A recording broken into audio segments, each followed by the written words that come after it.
We're talking about pollinators today. All butterflies, now think about this, all butterflies start life as caterpillars that are going to eat your plants, okay? And that it's an amazing process. And even like when we were kids, that all of this stuff, you saw like the butterfly and it was a caterpillar and then it pupated and spun a cocoon and it miraculously transforms into this butterfly. It is an amazing part of nature. And is like, how did that happen? Like, is that design? Anyway, that's another show. All of the butterflies that we get are going to be feeding on your plants. It's a question of how much are you going to let them eat? And there are certain ones, like everybody wants to keep the pretty ones. And some of the ones here in New Jersey, like black swallowtails and yellow swallowtails, look very similar, except one is yellow and one is black, and it has similar markings where towards the tail it's like an iridescent blue and it has spots on the wings. And they're big. They're probably about 3 to 4 inches across. And they're beautiful. Both are going to like parsley and dill and fennel and rue, and that they're just they're just great butterflies. And they're the ones that you think, oh, look how pretty. But there are other ones that are kind of like American painted lady is a butterfly, smaller, and it kind of like, is that a moth or a butterfly? I mean, they're pretty, but they're not like stunning like, say, the eastern tiger swallowtail. But they all are going to be eating your plants. And to their credit, Centerton Nursery picked up on the fact that, hey, we need to plant plants to be eaten by the caterpillars. And they have a line called Caterpillar Candy, and it's just that. It's just it's all these different types of plants to be eaten by caterpillars so that they form butterflies. I still can't get used to the idea that I'm selling plants to be eaten by insects for a purpose rather than where's that stuff to kill it. So anyway, something that you need to look out for. Now, the one of the most, I guess everyone knows a monarch butterfly, and that there is an amazing PBS documentary about the migration of the monarch butterfly. It goes through its lifespan. So, okay. This monarch butterfly, its parents come from Mexico, fly across the country, lay eggs.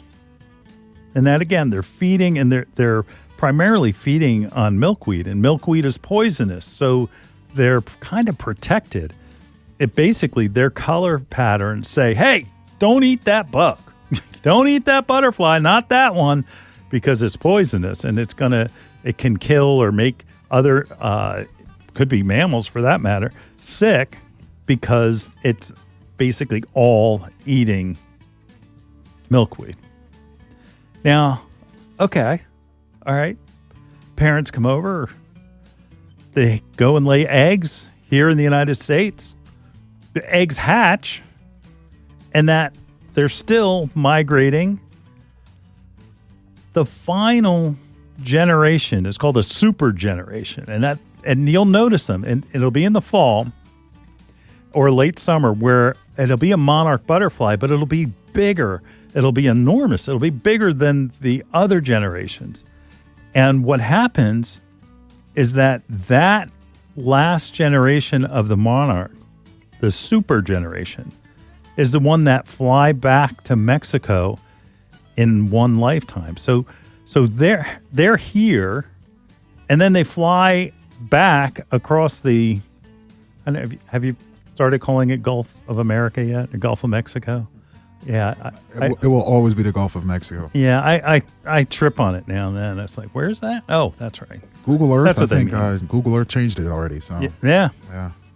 Well, I guess maybe it's like close to our side. Somewhere it changes to Gulf of Mexico, like closer to Mexico. My textbooks say Gulf of Mexico, and I guess my kids' textbooks are going to say Gulf of America.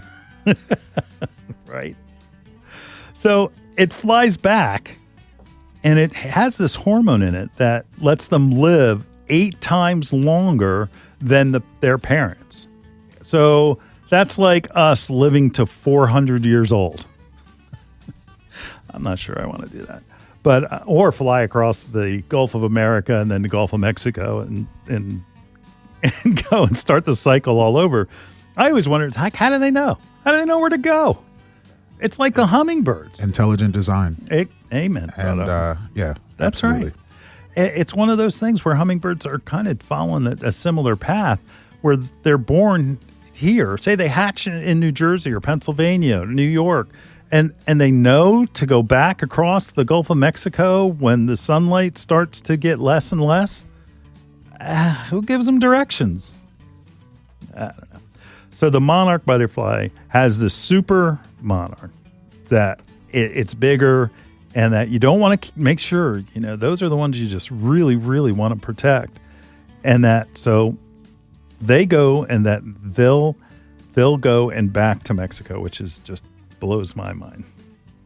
Now, because they have that, they're feeding on milkweed, there's basically a kind of I don't know what you would call it. Not a thief, but it's a type of looking monarch where it really isn't the same. It's actually, it's a viceroy, as it's what it's called. And it almost looks identical to a monarch. So it kind of steals their ability to be not eaten, even though they don't feed on milkweed. So, for instance, a predator is going to look at a viceroy and say, "Oh, that's a monarch," and be kind of fooled into the fact that it's going and that it could, it's not going to eat it. So I find that interesting too. So, the plant world, what's the game they play Among Us? The imposter world. Yeah, they're imposters. Definitely, that's the word. That's a word, and it's different because if you look, it has a thin black line that goes behind the wings, and that monarchs don't have that. And they're also a little bit smaller. But it's still the whole monarch traveling, it's generational. So it's not like the same one that makes it from Mexico to the United States. It's no, that one goes and lays eggs, and then it dies, and then it's another generation lays eggs throughout the summer, and it's just towards the end of the year.